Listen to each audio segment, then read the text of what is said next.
Приветствуем зрителей и слушателей на канале iNews Ичкерия News. В эфире вестник Кабинета министров Чеченской Республики Ичкерия.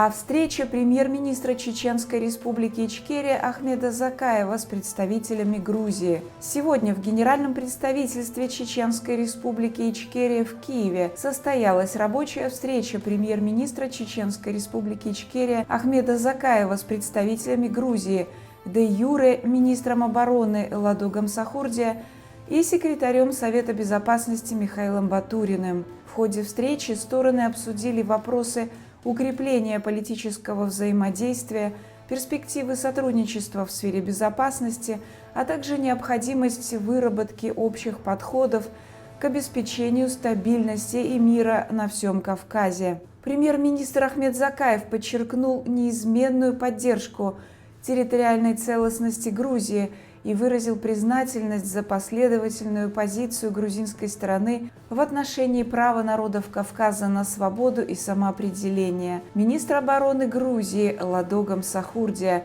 и секретарь Совета безопасности Михаил Батурин подтвердили готовность к сотрудничеству с Чеченской Республикой Ичкерия и выразили солидарность с борьбой чеченского народа за независимость. Отдельно было отмечено историческое значение деятельности первого президента независимой Грузии Звиада Гамсахурдия и первого президента Чеченской Республики Ичкерия Джохара Дудаева, которые одними из первых осознали необходимость Общекавказского союза и сотрудничества свободных народов региона ради общей безопасности и независимости от российского влияния. Их идеи о единстве Кавказа и взаимной поддержке народов продолжают оставаться актуальными и сегодня.